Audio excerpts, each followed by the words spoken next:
In the last episode of Lead Different, I introduced you to the 9-box tool that we've developed to help you apply First Who to all your critical roles. In this episode, I want to share with you the benefits that managers get by just building the 9-box. The first thing we do is get a group of managers together to define the x-axis.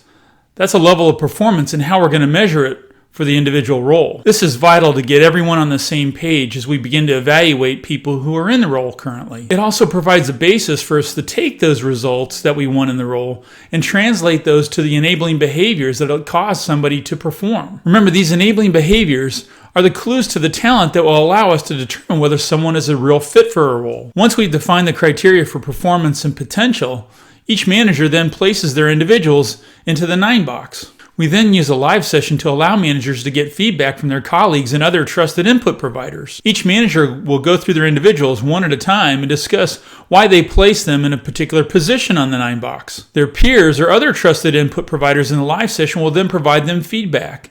And naturally, through the course of the conversation, as a facilitator moves the dots to follow the discussion, you can see body language in the group react to that, and you can actually draw other people into the discussion. This process is invaluable to a leader as they get perspectives that they wouldn't find any other way. The impact for the group is profound. Managers have seldom, as a group, discussed performance and potential in this way. We gain clarity and insight in the role as we start to discuss those criteria in the context of an individual, and then the relative position of others on the team. Every manager who's participated in a 9-box comes back and tells me that the reaction after a live session is, I'm taking new data, I'm taking more data. Instead of just focusing on the tasks or the outcomes that people generate, managers start to pay attention to the behaviors that they use to get those results. They gain a greater appreciation for the things that they may be taking for granted that the best people actually do on an ongoing basis. They also gain an appreciation for some of the wrong behaviors and how it impacts the rest of the group. They naturally feel a sense of urgency to be providing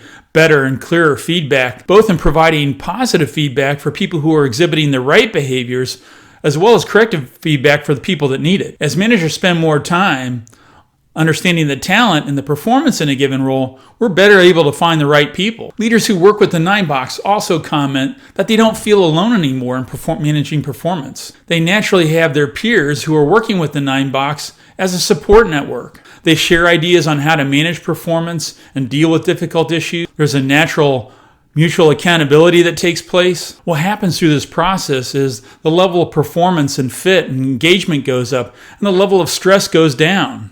If you have questions about the 9-box, or if you want to apply it to your group, reach out to me. My contact information will follow. Otherwise, you know the drill. Click on the button right here and subscribe to my channel. You'll get the latest episodes. Is it your time to lead different? I sure hope so.